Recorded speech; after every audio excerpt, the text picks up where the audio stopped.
printer, you have so many different options for different heat transfer types that allow you to custom print apparel and accessories. One of the most popular heat transfer types is heat transfer vinyl because of the special effect finishes that you can get. I'm holding up two of my personal favorites, CAD-CUT custom patterns and CAD-CUT glitter flake, which is two really great media options, especially when pairing them together. So that's another great reason why people love using heat transfer vinyl to custom print, is because we're able to mix these medias and create really cool pop off of the garment graphics. And that's exactly what we're going to be doing in this video. Let's go ahead and dive in. To cut my heat transfer vinyl, I'm going to be using the Cricut Explore Air 2. And as you can see on the screen here, we are getting ready to send the design to cut. This color is indicating the charcoal glitter flake. So I'm going to mirror this because when I'm working with glitter flake, I want to make sure that I am mirroring my image. And then we are also working with that leopard pattern that you saw here. And this is not going to be mirrored. So anytime I'm working with patterns, there is a masking process that pairs with that heat transfer vinyl. So this does not actually need to be mirrored because we will be exposing the adhesive later so that we can then transfer it onto the apparel. That's a really important step here, right? So mirroring the glitter flake and a positive image for this yellow color that's indicating my pattern. I'm going to select continue, and then we can send the design to cut.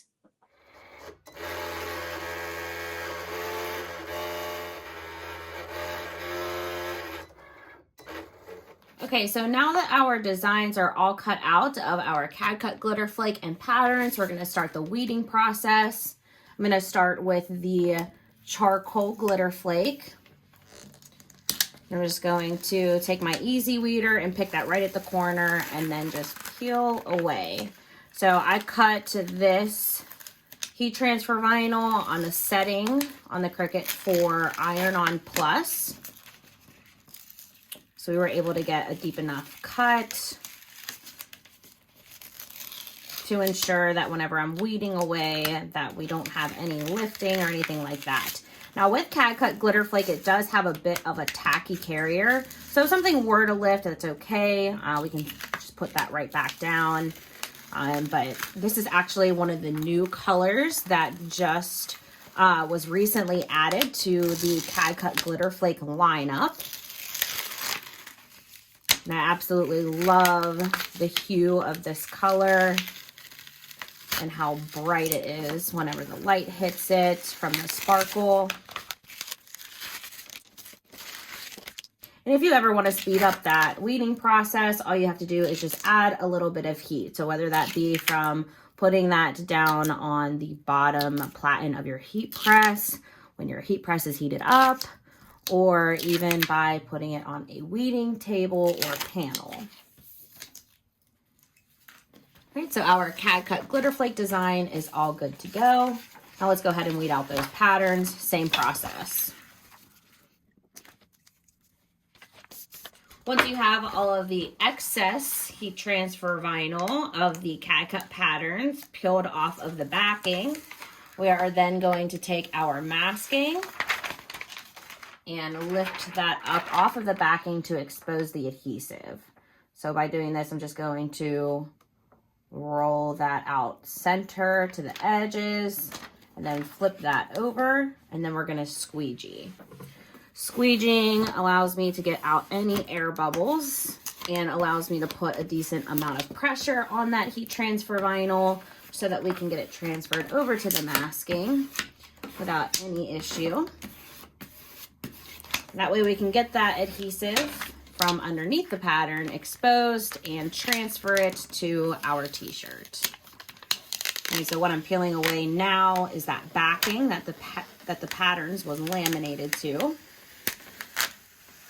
And now what you're seeing is the adhesive of our patterns here that's shown in white. Now to save that adhesive, I'm just going to put the backing that came with the mask behind that. And now we can kind of build out our template here to make sure everything is lining up accurately so that when we go to the heat press, everything applies perfectly. Using the A to Z heat press, I'm going to start by threading on my shirt. Before I do that, I just want to point out that I'm using the Next Level cropped concert tee that just launched recently on Sanmar. It's a really fun, lightweight style of t-shirt, which I think is perfect for doing heat transfer vinyl graphics. The lighter the shirt, the better the heat transfer vinyl really feels on the garment. Now I am going to do a preheat. That's just going to help me test my pressure, make sure that I'm getting any moisture or wrinkles out of the fabric as well. My first application is going to be my CAD-CUT patterns. Before I heat apply that, I want to make sure that I am lined up exactly where I need to be with that glitter flake. So I'm just going to do a little mock-up here, place this down, make sure everything's lining up right. Seems as though it is. Far down enough from the collar so I can go ahead and remove that glitter flake and apply the patterns. Now, since I am doing mixed media, it's important to consider what time, temperature, and pressure you are using, since different heat transfer vinyls do a lot for different recipes. Anytime you are working with two different medias that apply at two different temperatures, you always want to make sure you're going with the temperature that is the highest of the two. So patterns applies at 300 degrees, whereas glitter flake applies as low as 290. So going at that 300 degree temperature is going to apply both efficiently. So I can just go with that 300 degree temperature and apply both products. So I don't have to worry about lowering my temperature at all to apply the glitter flake. It's not going to harm it at all to do that. Now I am placing my CAD-CUT charcoal glitter flake, one of the newer colors added. I'm going to cover with a cover sheet. And I'm just going to tack this. The reason I'm just going to tack this for 3 to 5 seconds is because I want to make sure that the glitter particles on the carrier here are not going to transfer over to my pattern. Although that may look really cool, it's just not an effect that I want to go for. So by tacking this, it's going to keep that from happening. So for those of you that are familiar working with glitter flake heat transfer vinyl, you know that those glitter particles really show up on that carrier and kind of stay there. If I were to have applied this for the full application, that would have transferred over to my pattern. Would have had a hard time getting that out of there. Now I did have a bit of a hiccup here. The top of this did not heat apply, but that's okay. It must have been uneven pressure from the collar being on that platen a little bit. So I'm just going to drag that off a bit and make sure that that heat applies. So I'm just going to place that exactly where it should go. Luckily it didn't tear or rip or anything, so this is definitely something I can save here. So I'm just going to cover that with my cover sheet so it's not exposed or damaging my upper heating element. I'm going to increase my pressure a bit.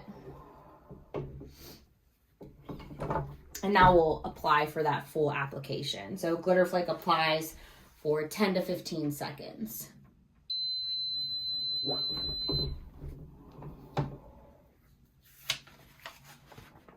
Right, and we did get a full application there. And now our design is complete. So it's easy to see why heat transfer vinyl is such a go-to product for really bringing designs to life on graphic tees for custom apparel. For more information on the products used to create this look and start making mixed media designs of your own, visit the link in the description.